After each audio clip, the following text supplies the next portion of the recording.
So, topic today is this fancy word called linearization and differentials.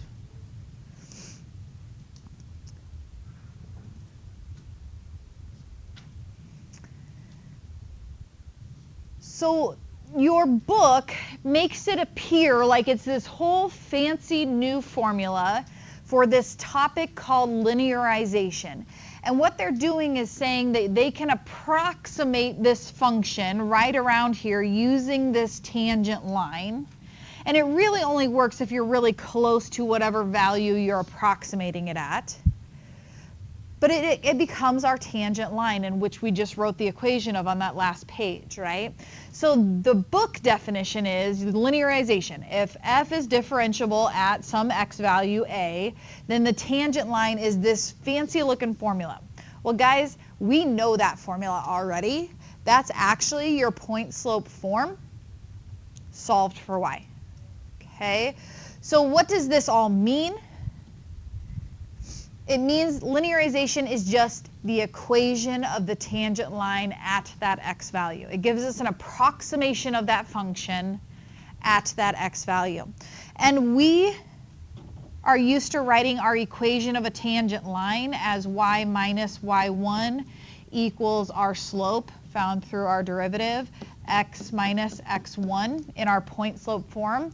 Linearization is typically written in slope-intercept form. Well, the way you do that is you just solve this for y. So the formula you are seeing up here is this equation solved for y. If I were to add the y1 over,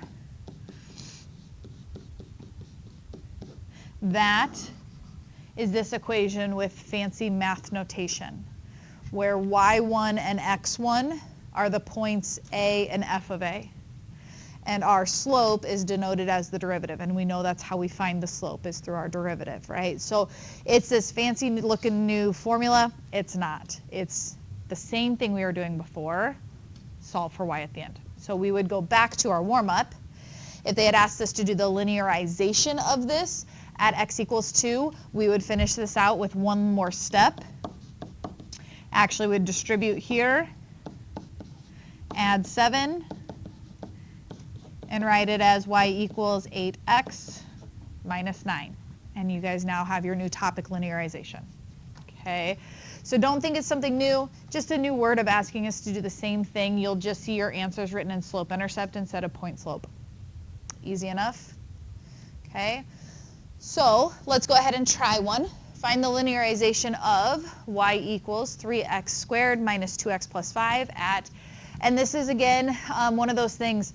Sometimes they will use the letter a, sometimes they will use the letter x. Guys, it really doesn't matter. They're giving you the x value that we are supposed to be finding this linearization at. That is the first number in our point. So we know that our process says if I'm going to write the equation of a line, which is what linearization is, and that's kind of part of it, is I have to read linearization and know that I'm finding the equation of a line. I need to know a point, and I need to know the slope, and we're back to what we've already known how to do. So a is negative 2. I need to read that and know that that means that we are doing this at x equals negative 2. Back to our discussion that we did at the beginning. The second part of this is evaluating our function, and I'm going to call it f of x just so for my notation's sake. Evaluating it at negative 2. So if I plug a negative 2 into that function, let's see, that would be 3 times negative 2 squared minus 2 times negative 2 plus 5. 4 times 3 is 12, plus 4 plus 5, so 21. And then our slope is just our derivative. This one's got a pretty easy, straightforward derivative. Power rule, so 2 times 3 is 6, minus 2, and we're supposed to evaluate that at x equals negative 2, or a equals negative 2.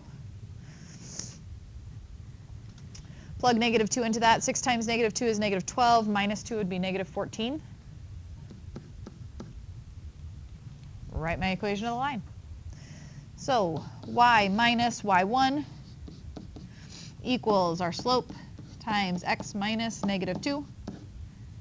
Distribute and solve for y.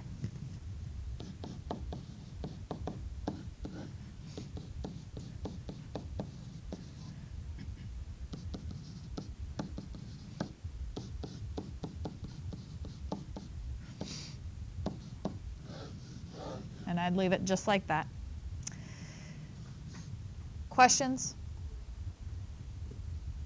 Okay, that was a decently basic one. Our function was very easy. I want you guys to take a second. You can work with your table partner. Go ahead and find these two. A little bit more complex on the derivative part of it, but not too bad. Give you a second here, and then we will put answers up on the board here in just a minute.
All right.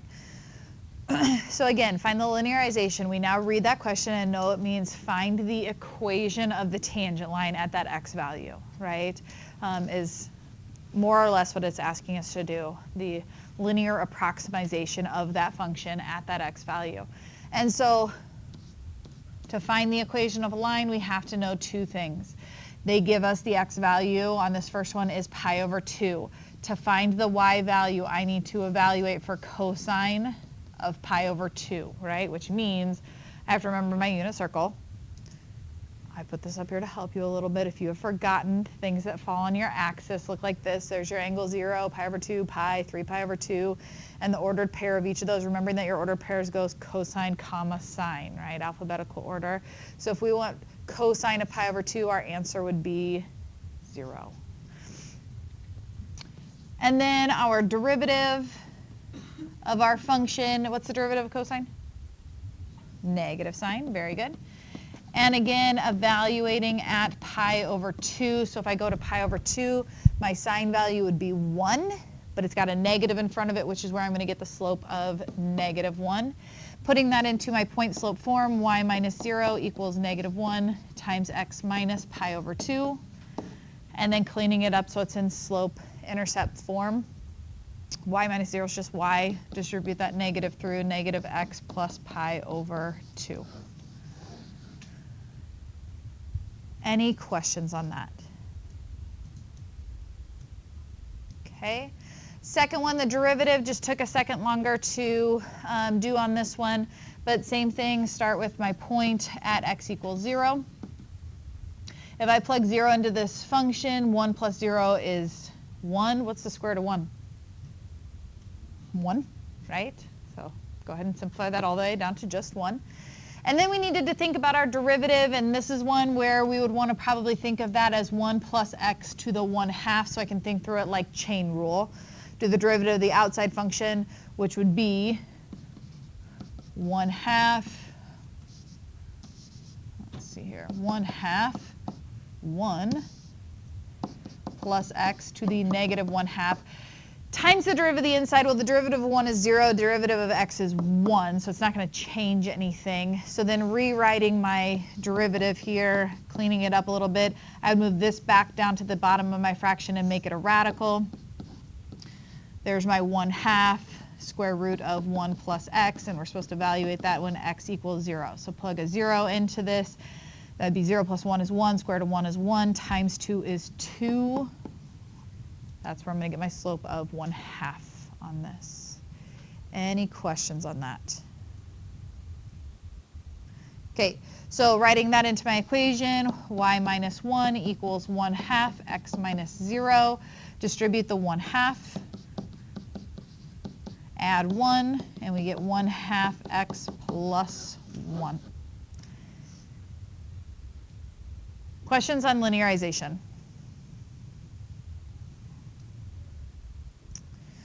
All right. This is leading us into our next topic, and if I were to have handed you this, we have over the last however long written the symbol for derivative a whole bunch of different ways, right? Y prime, f prime of x, dy dx, all of that. And we haven't spent a ton of time talking about each one of those individually. We just knew that they all meant derivative. Okay. Now if I take two of those different notations and say that they're the same thing, dy dx equals f prime of x, okay, reminding us of what those mean, dy and dx, or in other notation you can see it written as a delta symbol, delta y over delta x, means the change in our y value over the change in our x value. Remember, that's slope, right? Change in y over change in x. Okay, well, if I wanted to just focus on the change in y, I just wanted to ask you, what is the change in our y value? You really could solve this for change in y, right? I could get that by itself because it really is change in y being divided by the change in x. And if I wanted to solve for change in y, I could just multiply by the change in x on both sides, right? That's how I would solve that equation and find out that the change in y would be the derivative of our function times the change in x. Not new, right? We've seen all of that before. Well, what you're looking at right now is what's called a differential. It is a new word to us, and it is a differential. It's this equation, and it is not, again, some just random made-up equation, but it is the definition of a derivative solved for the change in y. And what we find out is that the change in y, in the y value in our function, will be equal to the derivative of our function at x times the change in x. So looking at that tangent line. Now what we're talking about is an estimation. We are estimating what that change in y is going to be using a tangent line that is nearby to that value. Saying, I've got this function, it's got some tangent line running right here, and if I wanted to find an approximate y value for that point, I can use this approximation and its x value right there to give me an approximation for that. It's going to be close. It's not going to be exact, but it is a calculus way of estimating something nearby. Now they estimate it, it's so close to it, it's pretty much going to be the same thing. It's going to be a good estimate, but that's just what it is an estimate using that tangent line really close to what we are trying to figure out. So what I want to do is side by side show you doing this not calculus-wise and doing this calculus-wise. Okay, so given this situation, it says use your calculator to find out how much the y value changes if we were to change our x value from being 1 to being 1.01 in the function y equals x to the 5th plus 37x. If it tells me to use my calculator, basically I'm creating a table of values for myself, or plugging this into my function and figuring out what I get when I plug in 1 and then when I plug in 1.01. So grab your calculators. So we are actually just finding out the exact values for this function at each of those two places, and then we're going to see how much did the y value change. Now I can do the 1 part in my head. If I plug 1 into that function, I get 1 plus 37. I cannot do the 1.01 in my head. 1.01 to the 5th plus 37 times 1.01 gives me, I think it's 38 point something. 4 what? 421. Okay, and then understand what the question is asking us. Our y value our x value started at 1 and went up to 1.01. So it changed by how much? 0.01, right? How much did our y value change? What's the difference between those two? 0.421. So our change in y, or our delta y, and I can do that however you want, change in y, is 0.421. The difference in the second answer we got minus the first answer we got. Okay? Now that is the exact change in our y value compared to when we had it at 1 to 1.01 for our x's, right? So this is an exact answer.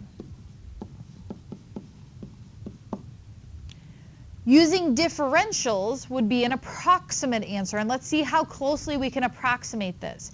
Our differential says that the change in y is going to equal our derivative at x times the change in x. Now, a couple notes. This x is where it starts, so the original x value. The change in x is how much x changes, right? And this is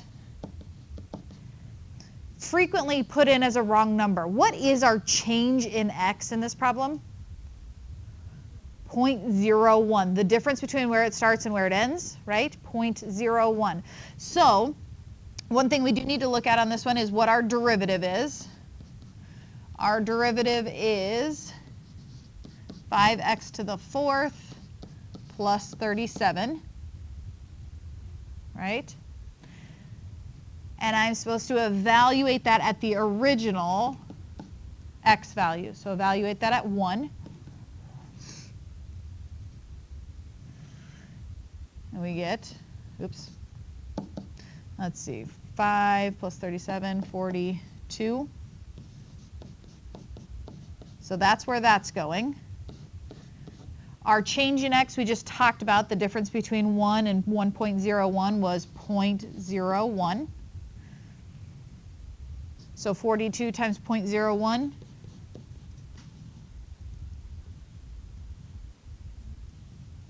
.42. Okay, that is an estimate using calculus, using the tangent line really close by. We can estimate that our y value would change by 0.42 when our x value changes by 0.01. Is that a pretty good estimate? Yeah, I mean, we're 1/1,000th off from the original. So it kind of depends on the situation. I mean, up there, obviously, we could just use, if we knew the original function, we can just plug it in there, etc. If all we know is a derivative, we might have to use differentials to approximate it if we don't know the original function. Okay. Any questions? Kyan? Why are they different? Because this is using the nearby tangent line. So although it's really close to what that slope would be, it's not exactly, because it's using an x value slightly away from it. because the concept is on this, if we were to look at this point to start with and look at the tangent line there, and then I were to change my x value to something here, we're still using this line right here. Maybe I don't know my function, but I knew the approximation at a nearby x. So it's really close to the same slope, but not identical. So that's why it's going to be really close approximation, but not quite exact. Although a lot of times it'll be like so close that they'll seem the same because it'll go so many decimal places out that they'll round to the same number. So this is what a common question will look like in this section when they ask you to use differentials. Now they ask you to use differentials on this one and not the exact. So we will use that formula dy equals f of x times dx. And they go ahead and tell you that we are doing this at x equals 1, and they go right ahead and tell you what dx is. dx in this one is 0.1. So setting this one up, if we change our x value by 0.1 to find how much our y value will change, we fill in our derivative that we are going to evaluate at 1. Times our change in x, which is 0.1. So our derivative would be, let's see, 12x squared minus 6x, and we're going to evaluate that at 1. So 12 times 1 is 12 minus 6 times 1, so 6.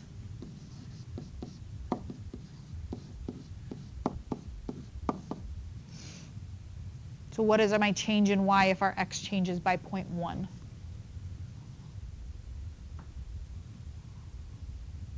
0.6, right?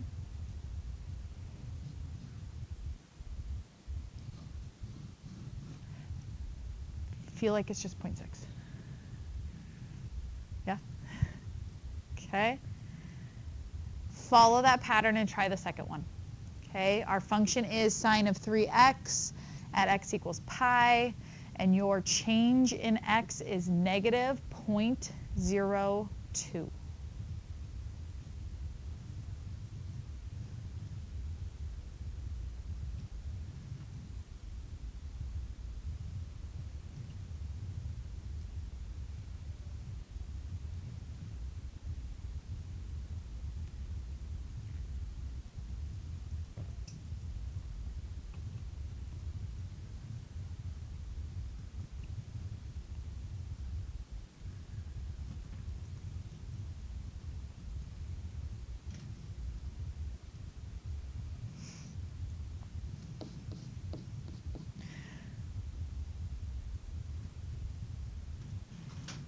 Before we jump into this problem, can we talk the derivative of that?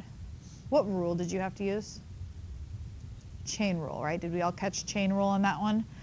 First of all, the derivative of sine is cosine. The derivative then of the inside is 3, right? So it ends up being 3 cosine 3x. Evaluated at x equals pi. Now we need to talk unit circle here. 3 times cosine of 3 pi. Remember, 3 pi is just an angle, right? There's pi, 2 pi, 3 pi, puts us at this angle right here. And if I want the cosine of 3 pi, it is -1, right? -1 times the 3 that's there. Our answer is -3 for the derivative evaluated at pi. Good? Okay, so then putting that into our function here for differential dy equals our derivative evaluated at pi times our change in x, -0.02, gives us a change in y of positive, negative times the negative, and then 3 times 0.02, 0.06. Any questions on that?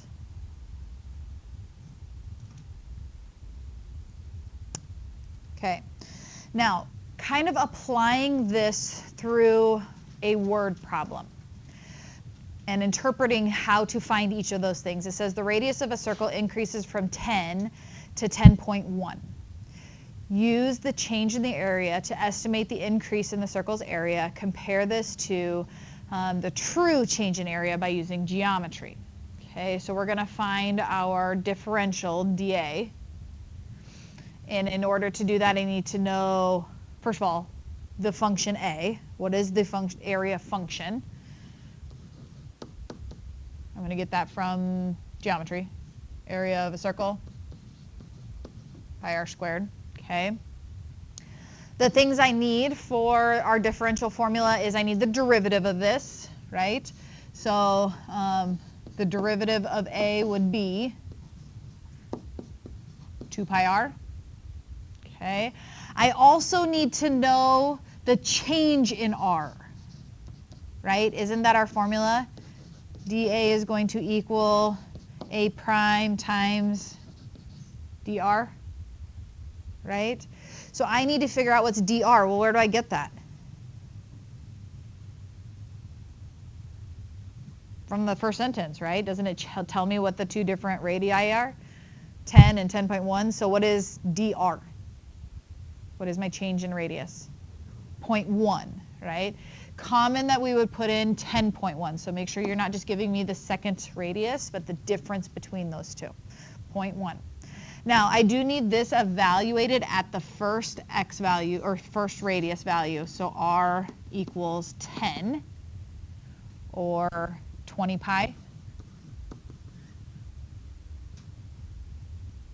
Okay, so putting those into my formula here, it would be 20 pi times 0.1, which would be 2 pi, or approximately 6 point something. What is 2 pi approximately? 283. Okay. That would be via calculus. That's an approximation using our nearby tangent line. By using geometry, I would have to go evaluate my area formula for 10 and for 10.1. And we can do that. So if my radius is 10 and my area formula is pi r squared, right? I would plug that into my formula. And then I would do the same thing if my radius was 10.1. So you guys have calculators, so go ahead and plug that in. 10 squared times pi. 10.1 squared times pi.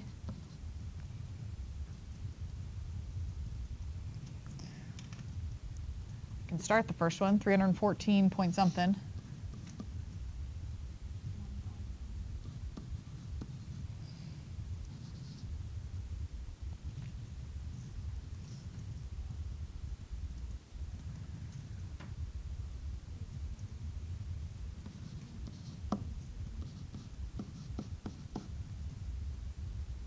Okay. So again, to answer the change, we would subtract 320.474 minus 314.159, and our change in our area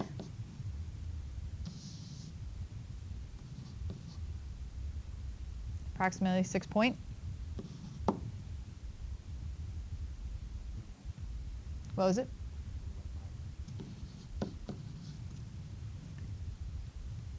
Close, right?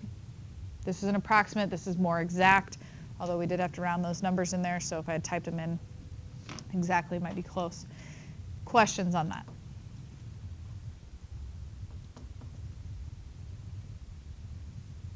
All right. Your assignment tonight, page 246. When you do 1 through 5, you're only going to do part A of those questions. And then 15 through 21, you're only doing the odds. And then 35 and 36.